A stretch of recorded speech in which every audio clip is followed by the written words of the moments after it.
Diwata, isang mythical being na kilala sa angking kagandahan at pangangalaga nito sa kalikasan. Ngunit may mga pagkakataon na nakikipaghalubilo sila sa mga mortal. Ang girlfriend kong Diwata. Nangyari ang kwentong to noong ako ay nasa elementarya pa lamang. Ordinaryo lang naman ang lahat.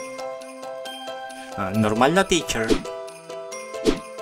normal na classmates, at normal na classroom. Ngunit, nagbago ang lahat nang dumating ang isang transfer student. Galing daw itong probinsya. Noong una, marami akong classmate na kumakausap sa kanya. Kaso, sobra niyang tahimik. At unti-unti rin silang tumigil dahil hindi ito nakikipag-usap sa kanila.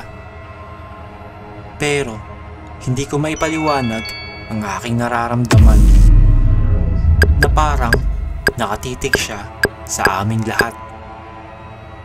Lumipas ang ilang araw na lagi na lang siyang ganyan. At ang mga bagay na kanyang ginagawa ay tila hindi normal.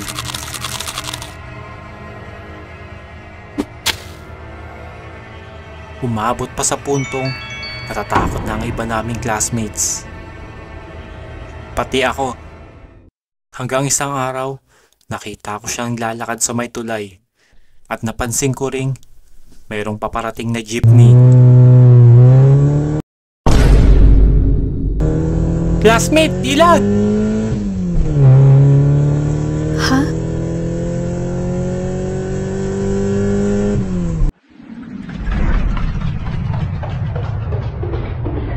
Ginamit ko ang agimat ng kidlat upang iligtas siya kahit natatakot akong lumapit sa kanya.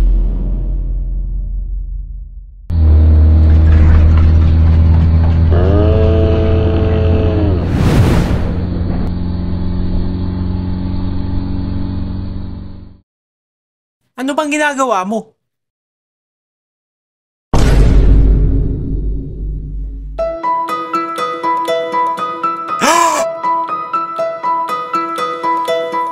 At sa mga sandaling yun, huminto ang mundo ko. Maraming salamat. Ha? Ba't ang creepy makatingin ito? Hala, natanggal disguise ko. Kaya pala ganyan siya makatitig.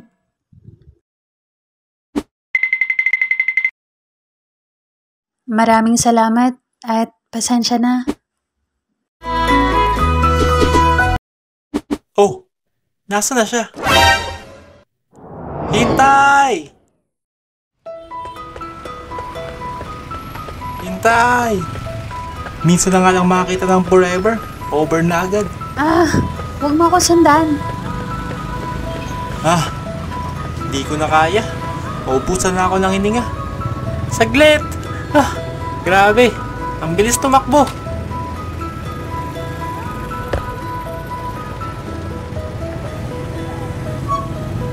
Ano ba kailangan mo? Pasensya na, classmate. Gusto lang talaga kita makilala. Alam ko ang nais mong mangyari, Tagalupa. Gusto mong ipagkalat sa iba na nakakita ka ng Diwata. Pero di mangyayari yon dahil babalik na ako sa mundo ko at sasabihin nilang nahihibang ka lang. Ha? Ano? Isa kang Diwata? Ha? Ha? Di ko makontrol bibig ko sa pagsasalita. Ilang linggo na kasi ako hindi nagsasalita sa school.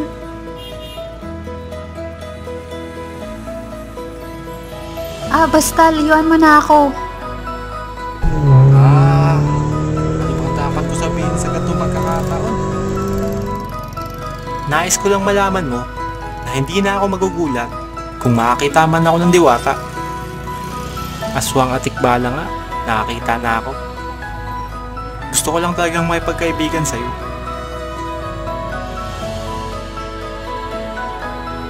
Mutya ng kidlat yun ah. Sa tingin ko mapagkakatiwalaan naman to. At saka, nais ko ring libutin ang mundo ng mga mortal. Sige Tagalupa, papaunlakan ko ang nais mo, ngunit sa isang kondisyon. Sige, kahit ano pa yan. Wala kang pagsasabihan tungkol sa akin hanggang sa dulo ng iyong buhay. Promise? Sige, sige. Ako, si Nathan, ay hindi ipagsasabi ang aking nalalaman tungkol sa diwatang aking nasa harapan.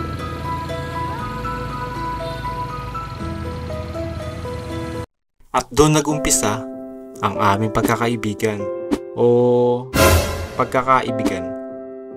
Nilibot ko siya sa iba't ibang lugar dito sa Maynila. Pero may mga pagkakataong ginagamit niya ang kanyang powers sa kung saan-saan lang. Medyo maikli ang kanyang pasensya.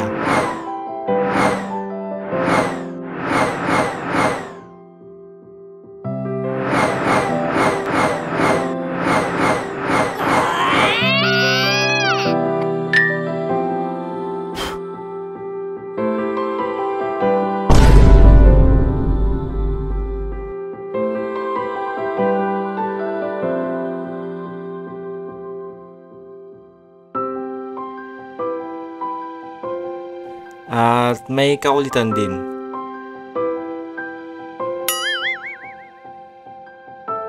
Pero masaya siyang kasama. Lumipas ang ilang buwan na lagi kaming magkasama. Hinahatid ko na nga rin siya sa kanyang bahay. At di nagtagal, inamin ko na rin sa kanya ang aking nararamdaman. Alam mo, matagal ko nang gustong sabihin to. Naiiya lang ako. Ba't bigla kang nagdadrama? Ano yun?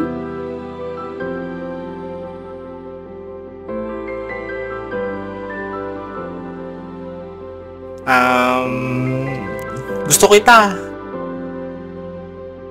Ha?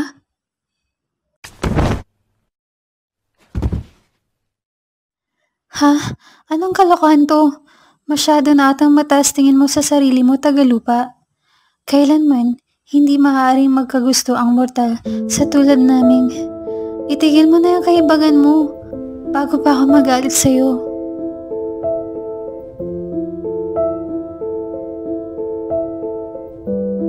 Alam ko naman yun. Gusto ko lang na malaman mo.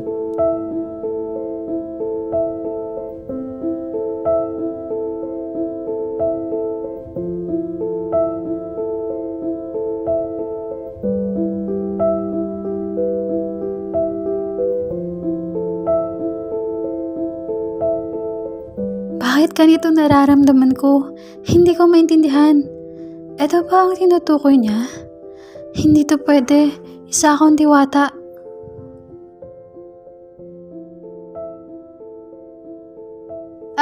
Suko na ako. Sasabihin ko na sa kanya bukas ang nararamdaman ko.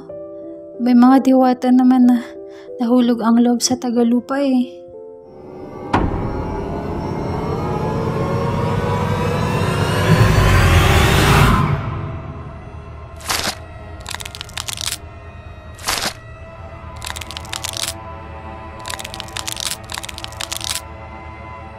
Prinsesa Yumi, ang iyong pananatili sa mundo ng mga mortal ay mahigpit na ipinagbabawal. Alam ko yun. Nais ko lang pumunta rito kahit minsan. Kailangan mo lang sumama sa amin sa lalo't madaling panahon. Sabihin niyo kay na, kusa akong babalik paglubog ng araw bukas. May nais lang akong sabihin sa Tagalupa na nakilala ko. Paumanhin, ngunit hindi yun maaari. Alam ng Reyna ang inyong mga kilos at galaw. Mahigpit niyang pinagutos ang inyong agarang pagbalik. At sa pagkakataong hindi ito matupad, mapapahamak ang mortal na inyong tinutukoy.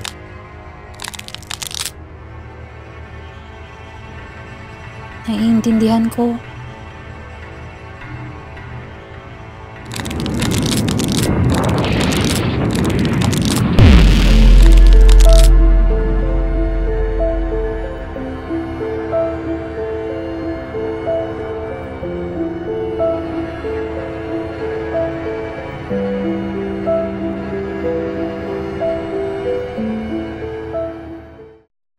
Kinabukasan, pagpasok ko sa school, ay hindi ko siya nakita.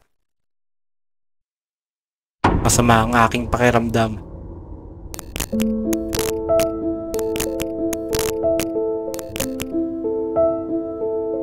Dali-dali akong tumakbo papunta sa kanyang bahay. Ngunit, isa na itong luma at abandonadong bahay. At ang cap na una niyang suot nang una kaming magkakilala, ang aking naabutan na lang sa lapag. Hindi ko mapigilang madama ang lungkot dahil alam ko sa sarili ko na ako ang dahilan ng kanyang paglayo.